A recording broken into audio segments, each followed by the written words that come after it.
Egunon. 2013ko urrian, ikaragarrizko berri bat entzun genuen. Badirudi, Estatu Batuek espiatzen gaituztela. Zehazki beren segurtasun agentzi nazionala erabiliz edota NSA-ren bidez. Estatu Batuek munduko hiritarren trilioika eta trilioika datu gorde eta analizatzen dituzte egunero. Berri hau Edward Snowdenen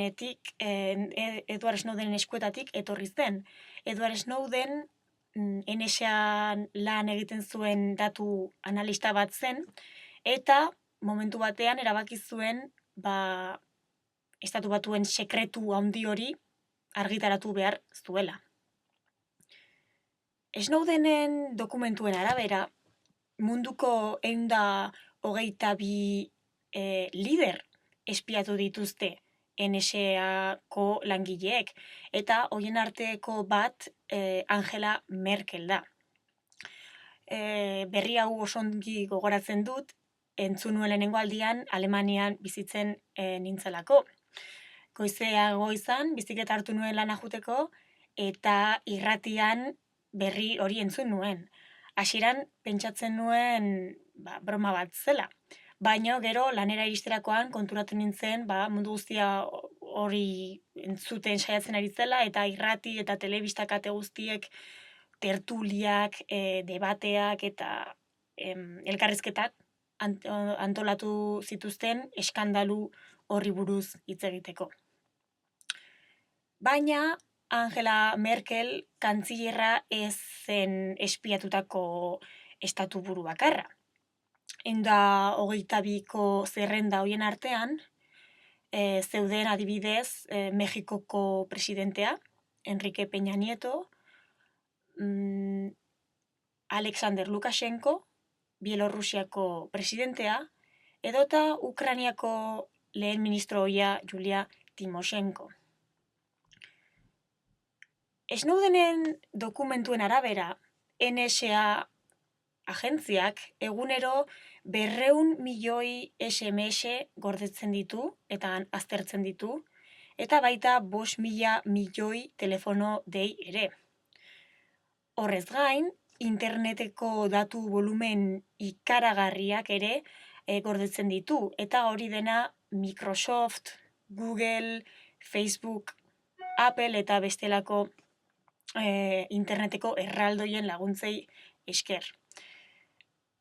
Bere laguntzei esker, gure emailak irakurtzen dituzte, gure mugikorretako kontaktuak zeintzuk diren badakite, eta gure interneteko bilaketak ere analizatzen dituzte. Ez hori bakarrik, Google Maps edota Angry Birds bezalako aplikazioen datuak ere jasotzen dituzte guri buruzko informazioa biltzeko. Beraz, badirudi George Orwellek bere garaian 1984 eleberrian idatzitakoa betetzen ari dela. Anai handiak gure mugimendu guztiak zelatatzen ditu, naiz eta oraingo hontan mugimendu horiek interneten izan edota mugimendu telefonikoak izan. Hala ere, lasai egon zaitezkete, badago aukera bat gure pribatutasuna babesteko, gure ordenagailuak eta telefono mugikorrak erabiltzeari utzi gabe. Egia da oso zaila dela 100% NSA-ren vigilantziatik eskapatzea, baina, gaur zenbait aholku eman nahi dizkizuet zuen pribatutasuna pixka bat hobetzeko, eta NSA-ren boterea pixka bat murrizteko.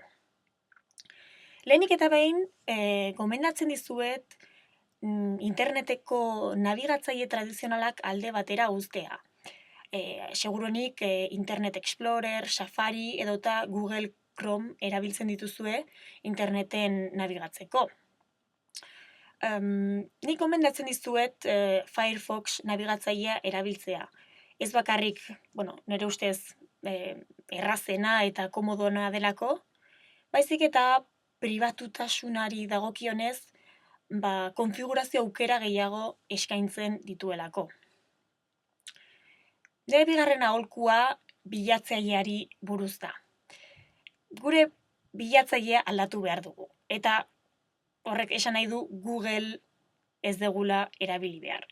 Badakit zaila iruditzen duela, oso ohituta gaudelako Google erabiltzea, baina uste dut merezi duela aldatzea eta nabigatzaile alternatibo asko daude. Noizbaiten gertatu zaizuein Googleen bilaketa bat egin duzuela, adibidez, hegaldi bat bilatu duzue, eta ondoren egun batzuk barru, beste orrialde batean, adibidez, hiztegi batean zaudetenean, online, hegaldi horri buruzko iragarki bat ateratzen zaizuela.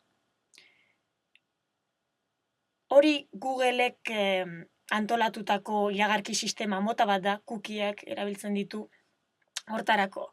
Eta niri pertsonalki ez zait bat ere gustatzen. Beraz, uste dut beste bilatzaileak erabiltzea hobeto izango litzatekeela, zeren pribatutasunari buruzko adibidez aukera gehiago eskaintzen dituzte, eta horrelako gauzak ekidin daitezke. Bilatzaile bat gomendatzekotan, DuckDuckGo izeneko bat gomendatuko nizueke. Horiek dira nire aholkuak. Ezakit gogoratzen duzuen, pasaden martxoan, Estatu Batuen eta Europar Batasunaren arteko gailur bat ospatu zen Bruselan. Bertan, Barack Obamak eman zuen, NSA-ren aktibitateari murrizketak jarriko zizkiola etorkizunean.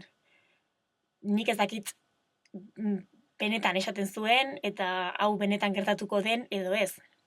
Hala ere, oraingoz, gomendatzen dizuet nire aholkuak jarraitzea, eta hala, anai handiaren botere handi hori, pixka txikiagoa izatea lortuko dugu. Eskerrik asko.